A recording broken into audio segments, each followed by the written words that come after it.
네, 오늘의 정치권 이슈 국민의힘 성일종 의원, 더불어민주당 김성환 의원과 이야기 나눠보겠습니다. 어서 오십시오. 네, 안녕하십니까. 반갑습니다. 앞서 영상으로도 보셨겠지만 한동훈 장관 이야기부터 해보겠습니다. 지난주 대구 찾았고 오늘 대전 찾습니다. 그리고 금요일엔 울산을 찾는데 이 광폭 행보 어떤 맥락으로 보고 계십니까? 네, 뭐 저 정도 행보면 이제 총선 출마가 임박했다고 봐야 되지 않겠습니까? 이제 출마할 거라고 보여지는데요. 큰 맥락에서 보면 대한민국이 군사 독재 시절이 있었습니다. 그거를 김영삼 대통령이 이제 하나의 척결로 이제 군사 독재 시대가 마무리가 됐는데 이제 소위 이제 권력의 충견 역할을 했던 검사들이 윤석열 대통령을 정점으로 해서 소위 이제 검사 정부라는 걸 처음으로 만드는 거 아닙니까? 그러니까 윤석열 검사 정부 시즌 1이 있었고 그 검사 정부를 계속 연장하려면 그 후계자가 있어야 하는 거잖아요. 이제 그런 면에서 이제 한동훈 장관의 총선 출마는 일종의 윤석열 검사 정부 시즌 2, 그러니까 검사 정부의 연장선에서 그 맥락을 봐야 전체 흐름을 알 수 있다 이렇게 판단하고 있습니다. 시즌 2라고 말씀하셨는데 민주당이 참 할 얘기가 없으니까 검사 독재, 검사 정부 이런 논리를 가지고 나와요. 좋습니다. 그러면 검사 정부, 검사 정권을 누가 만들었습니까? 민주당이 만들어준 거예요, 국민들한테. 아니 공정과 정의를 다 파괴하고 있으니까 윤석열 전 검찰총장 찍어내기를 했던 거 아닙니까? 그래서 이건 아니고 국가가 허물고 무너지니까 또 부당한 걸 하라고 그러니까 윤석열 검찰총장이 저항을 한 거 아닙니까? 그 저항을 하도록 누가 만들었지요? 민주당 정부에서 만들었던 거예요.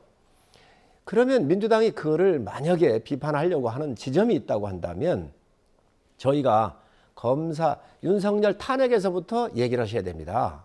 잘못했잖아요. 그거부터 비판하려면 그거부터 반성하고 고해성사를 하고 하셔라. 그리고 한동훈 장관 얘기를 하시는데요. 채널A 이동재 기자 찍어내고 해가지고 엮으려고 게 어느 정권입니까? 문재인 정부입니다.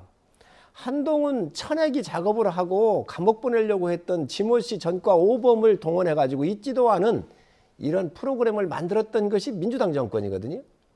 이거부터 반성을 하셔야지요. 네, 그럼 그렇게 해놓고 나서 지금 지금 한동훈 장관이 검사 정부, 검찰 정부, 검찰 독재 얘기하는 이 프레임을 만들어 놓은 거를 국민들이 받아들이시겠습니까? 여기 김성환 의원 한마디 또 결국 국민들이 판단하실 거라고 보고 저희 당의 검찰총장 출신이 국민의힘에 가서 대통령 되는 게 역사적으로 많이 아이러니하죠. 워낙 후보가 없었으니까 뭐 그랬을 수 있는데 여하튼 윤석열 대통령이 국민의힘에서 대통령이 돼서 이 국가 운영을 잘했다면 그런 얘기가 안 나오겠죠. 그런데 이 이제 상식과 정의를 가지고 집권했는데 실제로는 매우 몰상식하고 부정의한 모습들이 계속 노출되고 있는 거 아닙니까? 자기 부인과 친척에 대해서는 솜털만큼도 건드리지 않고 야당 대표는 2년간 뭐 수백 차례의 압수수색을 해가면서 매우 불공정하다. 민생과 경제는 돌보지 않고 뭐 초부자 감세나 이런 것을 하면서 국민들이 이 심정적으로 이 검사들이 이 대통령을 하는 건 안 되겠구나 이런 심리가 굉장히 강해져 있는 차에 그 여러 가지 이제 비리들이 있을 수 있습니다. 근데 그거를 감추려면 아무래도 검사 출신이 또 대통령이 되는 게 유리하겠다고 아마 판단한 거 아닌가 싶습니다. 이제 그런 차원에서 한동훈 장관의 행보들이 좀 커지는 거 아니냐. 이것도 제가 반론 제기하고 싶은데요. 아니 김건희 여사 얘기라고 장모 얘기를 합니다. 장모 구속이 됐어요. 김건희 여사 문재인 정부에 이정수 검사를 비롯해 가지고 다 서울중앙지검장 전부 다 문재인 정부에서 뒤진 거잖아요. 기소 못했습니다.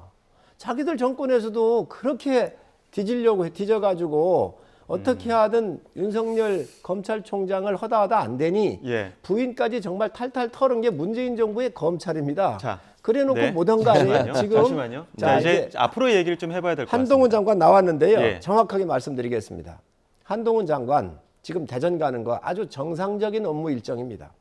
미국도요.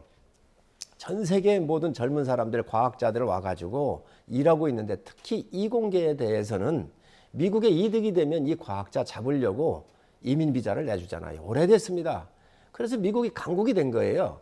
대한민국도 지금 동남아를 비롯해서 여러 나라에 많은 과학자들이 카이스트를 비롯한 5개 대학에 와가지고 연구하고 실적이 있으면 한동훈 장관이 올해 1월부터 6년 걸렸던 것들을 3년으로 단축을 해가지고 패스트트랙 제도를 이용을 해서 지금 이민 비자를 줬는데 6개월 지금 현재 올해 1월부터 했는데 120명 정도를 대한민국 국민으로 훌륭한 이공계 인재들을 우리 국민으로 이민화 시켰거든요. 이게 지금 그 현장이 카이스트예요. 여기 가는 건데 예. 이제 한동훈 장관이 인기가 있지요. 왜 야당으로부터 찍어내기 감옥 보내려고 했었던 것들 다 정말 약점 없이 버텨왔고 그리고 일하는 게 잘하고 또 민주당이 만들어 놓은 이 스타가 한동훈입니다. 민주당에 의해서 정권도 내줬고 윤석열 대통령도 이렇게 띄웠고 한동훈도 또 띄운 거 아니에요. 자, 그런데 자 지금 저기 옆에 보시면 동문여지도라고 나오지 않습니까? 여러 가지 좀 광폭 행보를 하다 보니까 그런 부분에서 이미 지금 법무부 장관으로서 업무도 있지만 총선을 준비하고 있는 그런 행보를 보이고 있는 것 아니냐 이런 해석들이 계속 나올 수밖에 없는 상황이거든요. 이제 국민의힘에서는 지금 혁신위가 오후 혁신안 내놓고 조기 종료될 것이다 이런 이야기 나오다 보니까 그 이후에는 한동훈 장관에 대한 역할론이 더욱더 커지고 있습니다. 한동훈 장관의 역할론 여러 가지 시나리오가 나오고 있는데 어떤 역할을 하실 걸로 보십니까? 아무래도 인유한 혁신위가 이제 조만간 종료하게 될 텐데 예. 그러면 이제 김기현 대표 체제도 약간의 변동이 생길 가능성이 높지 않습니까? 예. 이제 그래서 한동훈 비대위설도 있는데 어떤 역할을 맡든 일종의 윤석열 검사정부 시즌 2의 일종의 이 역할을 맡아서 예. 행보를 본격적으로 시작하는 거 아니냐 이렇게 보여집니다. 이제 예. 우리가 저는 이제 국민의힘에 대해서도 약간 안타까운데 국민의힘이 가져왔던 전통이 있습니다. 보수 본류로서의 전통이 있는데 그거를 일종의 검사들에게 그 핵심을 다 뺏기고 거기에서 일종의 뭐 하수인까지는 아니지만 그렇게 국민의힘이 이 보수의 유력한 후보들이 다 소위 이제 잘려 나간 거 아닙니까? 유승민도 그렇고 나경원도 그렇고 예. 이준석도 그렇고 이제 그러면서 또 검사정부 시즌 2의 일종의 협력자 역할을 할 건지 그것에 대해서 국민의힘이 좀 진지하게 되돌아봐야 되는 거 아닌가 이런 생각이 있습니다. 저희 당은 스펙트럼이 넓지요. 사실 보수 괴멸의 가장 최첨단에 섰던 분들이 윤석열 대통령이셨고 총장 검사로서 총장 당시에 네. 그리고 한동훈 장관도 함께 있었던 분들이에요. 그렇지만 이분들이 옳은 일하고 옳게 국가를 위해서 바로 세우기를 한다고 한다면 그 누구를 막론하고 다 받아들여서 기회를 드리는 게 저희 당의 기본적 이 문호 개방이 열려 있는 이 넓은 폭을 갖고 있는 겁니다. 예. 한동훈 장관을 자꾸 공격을 하는데요. 이분이 한동훈 장관이 젊고 정말 지혜롭기도 하고 또 정치적 감각도 전 가지고 있다고 봐요. 그렇지만 그것만 가지고 되겠습니까? 옳게 법무부 장관으로서 이 무너져 내렸었던 법에 대한 질서를 회복을 하고 다시 뽑혔었던 기둥들을 잘 복원을 했기 때문에 그에 따르는 국민들의 예. 반응인 거지요. 그 원희룡 장관은 어떻습니까? 지금 인천 계양을 출마해서 이재명 대표와 빅매치 벌일 것이다 이런 관측들이 계속 나오고 있어서 그런 부분에 대해서 저는 원 장관께서 이재명 대표의 계양 을로 간다 그러면 대찬성입니다. 어떤 부분에서 장수는 싸움을 무서워해서는 안 됩니다. 선거라고 하는 것은 장수가 나가서 싸우는 거잖아요. 예. 옛날에 전쟁을 선거로 바꾸는 거잖아요. 예. 그런데 지금 이재명 대표 정말 제가 여러 차례 얘기를 하지만 자기 비서실장이 죽으면서 이제 이재명 대표님 내려놓으십시오 그랬어요. 자기 부인을 수행을 했었던 기무사 출신의 대령이 죽었고 여행 갔다 온 사람들이 죽으면서 5명인가가 죽었어요. 22명이 기소되고 재판받고 있습니다. 구속되고. 이 정도가 되면 도덕적으로 정치 무대에서 당연히 내려와야 되는 거지요. 그럼에도 불구하고 이 분을 싸우고 있는 민주당 의원들에 의해서 지금 민주당의 당대표가 그 자리를 비우고 서울시장 나가고 여기로 나갔던 거 아니에요? 성남시장으로 경기지사했었던 그 지역을 피해서 안방이라고 하는 데로 갔잖아요.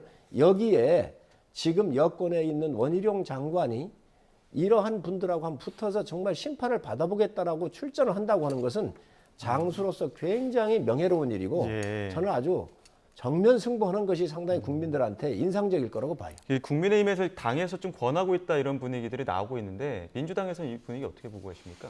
원희룡 장관이야 이제 국토부 장관이 갖고 있는 여러 가지 특성 때문에 아마 출마 예정 지역으로 나왔던 데가 한 10군데도 넘을 겁니다. 종로도 있었고 뭐 고양도 네. 있었고 동작도 있었고 여러 군데가 있었는데 뭐 본인이 어디서 출마하는 거야 자유지요. 그런데 잘 아시겠지만 원희룡 장관은 양평 고속도로 이 노선 변경의 주무장관 아닙니까? 그러면서 실제로 국민들의 의혹이 매우 크고 그 양평 고속도로의 그 끝 지점에 변경 지점에 김건희 처가의 대규모 토지가 있었고 누가 보더라도 이것은 일종의 국가 권력을 사유화해서 특정한 이 김건희 처가에게 이익을 주려고 했던 것으로 보여지는 의혹이 매우 큰데 처음에는 백지화하겠다고 했다가 은근슬쩍 지금 다시 그것을 다시 해보려고 하는 건데 저는 출마 이전에 예. 양평 고속도로에 대한 국민적 의혹부터 해소하고 어디를 나오든 상관없다고 보여집니다. 그러니까 예, 그것부터 해결해라. 지금 그 여권 내에서는 그래도 출마가 거론되고 있는 이름들이 굉장히 많이 나오고 있지 않습니까? 장미란 문체부 2차관 이야기도 나오고 있고 원희룡 장관 비롯해서 한동훈 장관도 나오고 있는데 지금 민주당에서는 국민추천제 가동하겠다 이후로 이제 인재 영입에 관련해 갖고 이슈들이 조금 눈에 띄는 게 없다 보니까 좀 어떻게 좀 계획을 갖고 계십니까? 예, 제가 인재위원회 간사인데요. 예. 지난 일주일 동안의 건수로는 3,600건, 그리고 추천 인사 기준으로는 980명 정도가 추천이 이미 추천이 되어 있습니까? 됐습니다. 그래서 예. 그 추천되신 분들을 1차로 이제 평판과 SNS 등등을 통해서 저희가 이제 1차 검증을 하고 있고요. 그 검증이 끝난 분들은 이제 인터뷰도 하고 또 2차 검증도 해서 이제 조만간 그 저희들이 대한민국의 미래, 경제, 뭐 과학기술, 민생 여러 분야에서 대한민국을 예. 이끌어 나갈 수 있는 인재들을 조만간 선보일 예정으로 있습니다. 저희가 훨씬 아마 경쟁력 있는 후보들이 국민들로부터 선택되지 않을까 이렇게 예상하고 예. 있습니다. 자, 김성환 의장님께서 예. 양평고속도로 얘기를 하셨기 때문에 정말 저 말씀을 들으면 국민이 그렇게 알아들어요. 이건 좀 꼭 바로잡아야 되겠습니다. 양평고속도로 원안은요. 원래 원안이 예타를 하게 돼 있었는데 예타 기간이 이게 쪼들려요. 그러다 보니 거기에 국토부 관계자, 고속도로 관계자들이 KDI 관계자들이 다 모여서 원안으로 갔었을 때 한강을 2번 지나야 다리 교량을 놔야 돼서 환경 파괴가 문제가 있고 산을 지나야 돼요. 높은 산. 그러니 예. 돈이 많이 들고 이미 터널이 거기 지나가고 있거든요. 그 터널을 헐어야 되는데 공법적으로 어려워요. 그래서 2017년인가 19년인가 그때 이미 이거는 일단 KDI의 예타에 시간이 쪼들리니까 통과를 시키고 이 안으로 가는 게 좋겠다라고는 안을 실무자들이 다 냈던 아니에요. 그리 간다 그러면 굉장히 심각한 문제가 있습니다. 그러고 네. 나서 그 이후에 이 안이 바뀐 건데 김건희 여사 집안에 이 땅이 있다고 하는 거 있겠지요. 그러니까 여기다가 뒤집어 씌운 건데 정말 국가의 큰 국책 사업을 진행을 하면서 정쟁의 요소가 이 안에 들어온 거예요. 저는 당당하게 할 필요가 있다고 생각을 하고요. 두 번째로 인재영입 야당에 얘기를 하셨는데 지금 민주당은 이재명 당에 사당화되어 있는 거 아닙니까? 이재명 대표의 독재가 이루어지고 있는 거예요. 검찰 독재로 비난하기 전에 사실 이재명 대표의 독재가 이루어지고 있어서 민주당의 문제가 심각하다. 그러니 여기에 아무리 인재 영입을 한들 이재명 체제를 굳히기 위한 인재 영입이지 대한민국 미래 세대를 준비하기 위한 인재 영입이 과연 될 수 있겠나. 저는 네. 거기에 의문을 그럼 가지고 있습니다. 이 부분에 뚜껑을 대한 열어보면 알겠습니다만 이제 그래서 양평고속도로 같은 경우는 여당의 주장이 있을 수도 있습니다. 그래서 국민들이 지난번 국정감사 때 여러 가지 의혹들이 현실화되는 걸 다 보셨지 않습니까? 여전히 밝혀지지 않는 부분은 국정조사를 해보자라고 하는데 예. 정말로 여당이 자신 있으면 국정조사 받아서 실제로 그 진실이 어디 있는지를 밝히면 될 거 아닙니까? 근데 왜 예. 국정조사를 안 받으십니까? 국정조사를 하게 되면은 저희도 받고 싶지요. 받으시죠. 그런데 민주당 수가 많잖아요. 이거 완전히 지금까지 정치적으로만 끌고 가는 겁니다. 동수로 해도 됩니다. 그러니 그렇게 되면 이거 검찰 수사하십시다. 검찰 수사하면 될 거 아니에요. 경찰 수사를 하든. 이거 정치인들이 나와서 떠드는데 계속 공방만 자, 벌이겠죠. 예. 그래서 특검하시죠. 민주당은 요 노리는 것이 그거고. 예. 자, 지금 두 분께서 좀 굉장히 열띤 토론을 벌이고 계시는데 신당 얘기를 좀 해봐야 될 것 같습니다. 네. 앞으로의 또 이야기들이 있기 때문에 차차 하나씩 다시 한번 짚어보겠습니다. 신당을 예고한 이준석 전 대표 최근 또 광폭 행보를 하고 있고요. 한동훈 장관을 향해서도 조금은 우호적인 목소리를 내고 있는데 오늘 아침 하태경 의원이 이런 말을 했습니다. 한번 들어보시죠. 제가 볼 때는 한동훈, 이준석 연대 이게 필승 카드다 우리 당에. 이제 한동훈 장관의 정치인으로서는 어떻게 될지는 모르잖아요. 여태까지 크게 보여준 모습은 없기 때문에. 근데 한 장관이 장관으로서 여태까지 활동들을 보면 크게 실수를 안 해요. 굉장히 이건 리더로서 중요한 덕목이고 여기서 플러스 알파를 가져올 수 있느냐 하는 건데, 근데 그 과정에서 이준석, 유승민 이렇게 다 끌어안을 수 있는 리더십을 보여줄 수 있으면 한 장관이 윤석열 대통령한테는 가장 큰 충신이 될 것 같습니다. 그러니까 이준석 전 대표가 당의 개혁적 방향으로 메시지를 한동훈 장관이 보태준다면 동지가 되는 날도 올 수 있다고 생각한다, 이렇게 이야기를 하다 보니까 혹시라도 같이 연대설이 나올 수 있을 것이냐의 가능성이 나오는 것 같습니다. 어떻게 보십니까? 한 장관 등판으로 이준석 전 대표 또 유승민 전 의원까지 다 끌어안을 수 있을 거라고 보십니까? 이준석 대표는요, 나가면 실패합니다. 창당하기가 어렵습니다. 예. 여러 번 얘기를 하지만 우선 창당이라고 하는 것은 확실한 대권 주자로서의 위치를 갖고 있거나 지역적 기반을 갖고 있지를 않으면 예. 성공한 선례가 없어요. 그렇기 때문에 굉장히 어려운 일이고, 저는 이준석 대표의 등장, 이 당대표가 되셨었는데 예. 이 부분에 도치가 돼서는 안 된다고 생각을 해요. 무슨 이야기냐면 예. 민주당의 실정이 너무 많으니까 이 국민의힘한테 정권 교체를 하도록 도와줘야 되겠는데, 그때 우리 당이 굉장히 노쇠한 이미지의 정당으로서 있었거든요. 그런데 정말 영민하고 액티브하고 실력이 있는 젊은 30대 지도자가 나온 거예요. 그러니까 일단 이분을 통해서 당을 좀 쇄신하고 혁신하는 모습을 보여야 되겠다라고는 국민의 열망이 함께 모여서 국민적 지지율을 높여준 겁니다. 그래서 당대표가 된 거거든요. 예. 그리고 그 이후에 이준석 대표가 한 일이 많아요. 그렇기 때문에 이준석 대표는 당에 남아서 앞으로 본인의 진로와 또 정치적 꿈을 이루어갈 생각을 해야지, 이준석 대표가 당을 뛰쳐나가서는 예. 정말 형극의 길이 될 겁니다.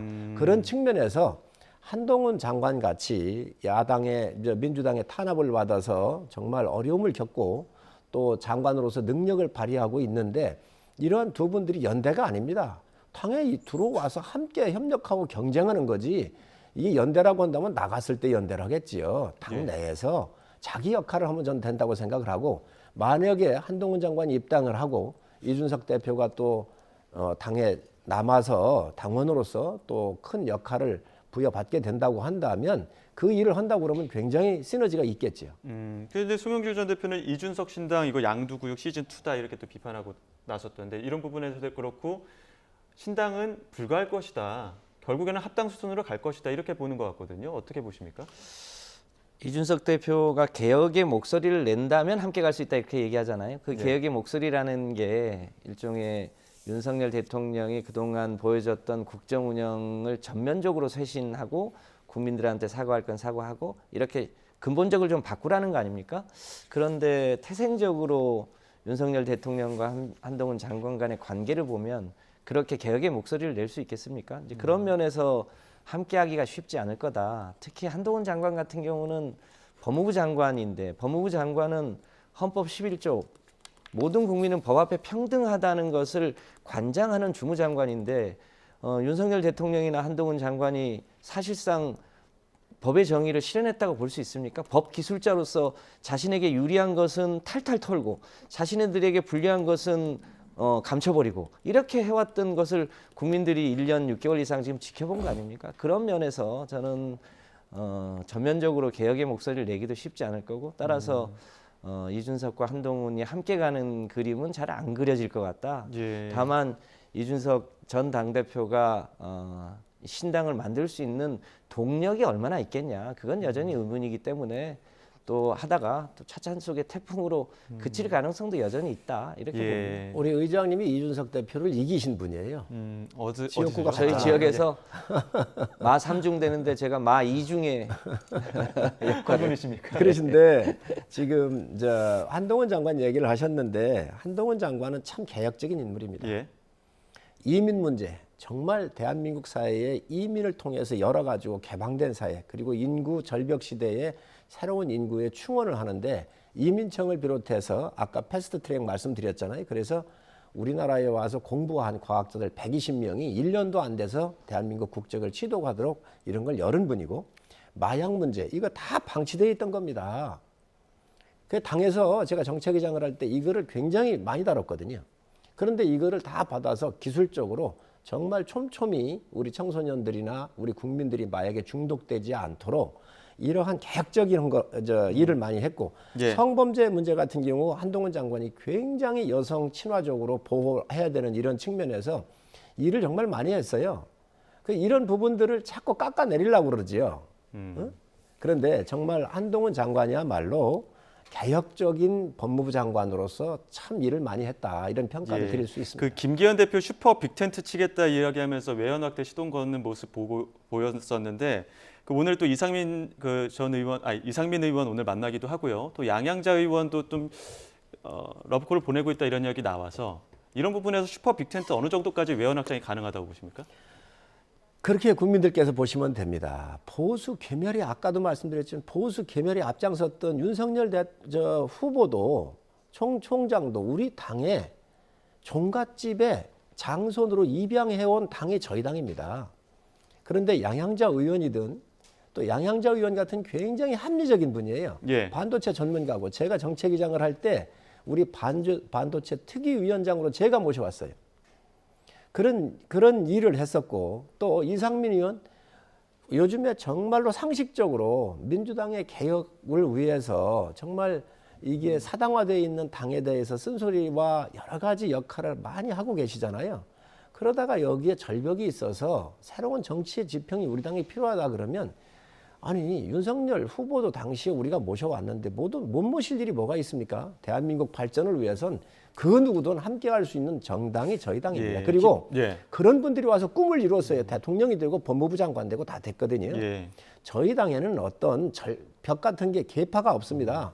민주당처럼 이게 부패한 586 운동권의 세력들이 계보로 있어가지고 움직이는 정당하고는 완전히 틀리니까 국민들께 다 열어드릴 테니까 어느 누구든 오십시오. 예, 김기현 대표 어제 그 슈퍼 빅텐트 이야기하면서 민주당 내 소수 목소리에도 유익 있게 보고 있다 이런 이야기도 해서 혹시라도 추가로 뭐 영입 대상을 바라보고 있는 그런 목소리는 아닌가 싶은데 어떻습니까? 네, 이상민 의원 같은 경우는 참 안타까운데, 이제 그분의 과거 전력을 보면 우리당으로 왔다가 경선에 탈락하시니까 자유선진당으로 옮겼거든요. 또 자유선진당이 좀 쪼그라들고 민주당이 다시 국민의 지지를 받으니까 또 그쪽으로 옮겨서 이제 저희 당에 함께 하셨는데, 지금 이제 본인이 자기 지역에서 경선을 치르면 일종의 예선을 통과하기조차 어려울 정도로 민심을 잃었거든요. 그러다 보니까 또 일종의 철새처럼 이당 저당 기웃거리는 모습들을 우리 국민들하고 그 대전의 유성 지역의 유권자들이 다 지켜보고 계십니다. 저는 예. 결코 어디로 움직이든 환영받지 못할 거다 이렇게 예. 보고요.